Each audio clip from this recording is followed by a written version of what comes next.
En les últimes setmanes, o mesos potser ja, he estat simplificant bastant la meva vida, o almenys tornant-la una mica més analògica. La qüestió és que vaig intentar fer-ho tot molt optimitzat i molt productiu, i feia servir molts dispositius per organitzar-me, el qual estava molt bé, fins que això també va convertir-se en estar molt a prop de distraccions, molt a prop d'estar sempre molt connectat, i potser no és el que volia a la meva vida, no és el que em donava més tranquil·litat o més pau mental. Així que he pensat que el vídeo d'avui et puc parlar d'aquestes, no sé, 5, 6, 7 coses que he fet últimament per portar una vida una mica més analògica o almenys no fer servir la tecnologia tant com l'estava fent servir fins ara. Així que, comencem. Doncs el primer canvi ha sigut començar a fer servir un despertador, que és digital el despertador, però almenys que no sigui el meu mòbil. Jo el que volia evitar era que el primer que fos al matí fos agafar el mòbil per parar l'alarma i ja estigués estirat al llit però amb el mòbil. Això era una gran tentació de quedar-me aquí 5-10 minuts i ja entrar a les xarxes socials.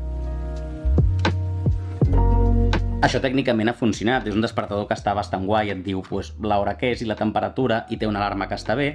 El problema, entre cometes, és que el mòbil no està a la tele de nit, però està aquí, el qual fa que, tècnicament el mòbil no és el primer que agafo, però és com el segon que agafo en el meu dia a dia, perquè tinc una altra alarma allà, perquè si aquesta no sé per què no m'enterés o s'acabés la pila o el que sigui, sempre tinc una segona alarma al mòbil que està allà. I això és un problema, perquè, almenys no estic al llit amb el mòbil ja, però al cap de 5 minuts estaré al sofà amb un cafè i el mòbil. I aquest mal hàbit fa un temps no el tenia, però ara l'he tornat a agafar i he de trobar alguna cosa per fer en aquesta estona al matí del cafè, que no sé exactament què fer, no sé si és no fer res, si fer una mica de journaling, no sé, encara ho he de trobar bé. Però pots deixar propostes als comentaris i anem al següent punt, que és precisament el journaling.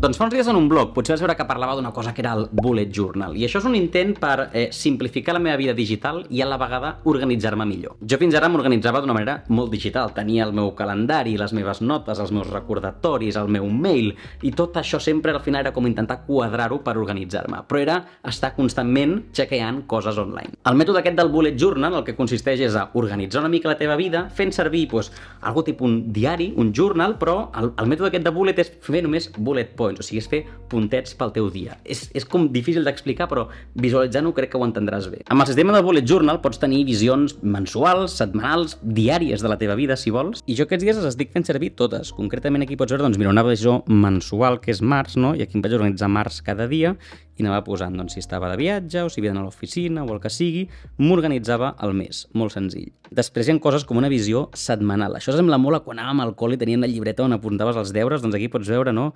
El dilluns mateix tenia diferents coses a fer, havia d'anar a un lloc i després també tenia el dimarts i aquí el dijous i el divendres, tenia moltes coses. Doncs aquí també m'ajuda a veure-ho així. I finalment també hi ha visions diàries, que és el que t'havia ensenyat en aquell blog, per exemple, d'un mateix dia, un dissabte, doncs aquí em vaig organitzar tot el que havia de fer.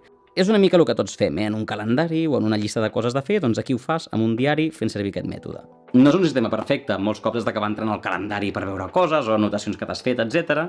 I a més tampoc vas sempre amb una llibreta per la vida i molts cops t'acabes apuntant coses al mòbil, a una aplicació de to-do, etc. Però jo intento sempre tornar aquí a l'hora d'organitzar-me. I aquest és el gran punt positiu per mi. Aquestes últimes setmanes, fent-lo servir, he notat com que tenia la meva vida sota control, que tenia com claredat mental, estava ben organitzat, que és justament un dels problemes que et deia que tenia al principi. Amb tantes coses buscant optimitzar, tenia un caos d'organització. Llavors, bullet journal, molt recomanat.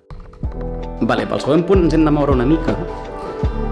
El següent ítem analògic de la llista és una pissarra. Segurament ja saps que jo necessito molt visualitzar idees i escriure coses. I ho he fet a vegades amb llibretes, ara últimament ho feia molt amb l'iPad, però vaig pensar, per què no tornar a quan anàvem al col·le una vegada més i fer servir una pissarra? De fet, no és l'única que tenim a casa. També tenim aquesta de la cuina, on aquí apuntem, per exemple, la llista de la compra.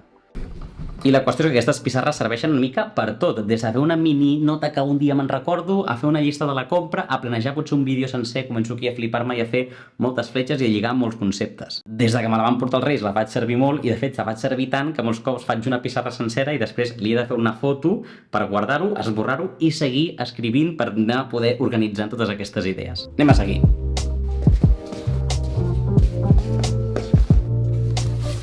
El següent ítem analògic és un llibre, o potser no és tan analògic realment perquè a vegades tinc un Kindle, però bueno.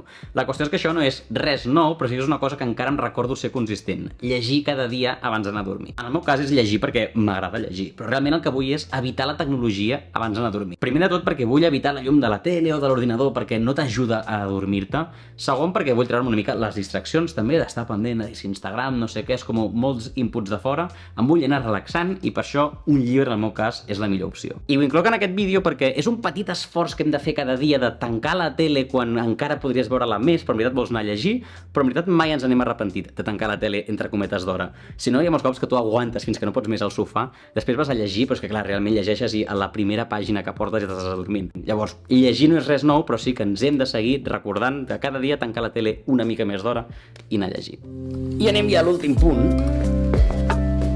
Finalment, necessitava una cosa per deixar de ser productiu en algun moment, per fer-ho pel simple fet de fer-ho. Jo tinc el problema que estic o treballant o fent projectes personals o sempre estic com molt ocupat i volia una activitat que fos pel simple fet de que m'agradés fer-la i molts cops tocava la guitarra i ara aquest Nadal va arribar el piano. La cosa és que jo ja vaig tocar el piano quan era petit, conservatori i tot, i des de que em vaig independitzar, doncs, òbviament no tenia un piano, es va quedar a casa els meus pares. Els Reis es van portar molt bé aquest any i van ser com molt analògics també, i a part d'una pissarra també va arribar un piano. Hi ha molts d'aquests moments com jo que sé, tens una estona abans de sopar o se m'està exportant un vídeo o tens una tarda lliure que jo o intentaria ocupar-me o estaria a TikTok perdent el temps. I volia una cosa doncs, que no fos ni l'una ni l'altra i crec que el piano és perfecte. En el meu cas és algo més musical, en el teu cas potser és qualsevol altre hobby, però jo a la meva vida necessitava això que amb la guitarra potser no sempre ho feia, ara el piano és una mica una nova excusa per fer-ho. També està xulo perquè li puc ensenyar a tocar una mica el piano a la Judit i és algo que, mira, en parella t'ensenyes una cosa l'una a l'altra. Doncs crec que no em deixo res, aquestes han sigut les, no sé, 5 o 6 coses que aquests primers mesos de l'any he incorporat per, ja et dic, tenir una vida més, no sé, minimalista, dir-li així, o analògica, o no sé, jo estic una mica més content. Llavors, no sé, deixa els comentaris que t'ha semblat en el vídeo, si tens tu algunes coses també que estiguis fent, si intentes minimitzar l'ús de la tecnologia o no, per qualsevol motiu.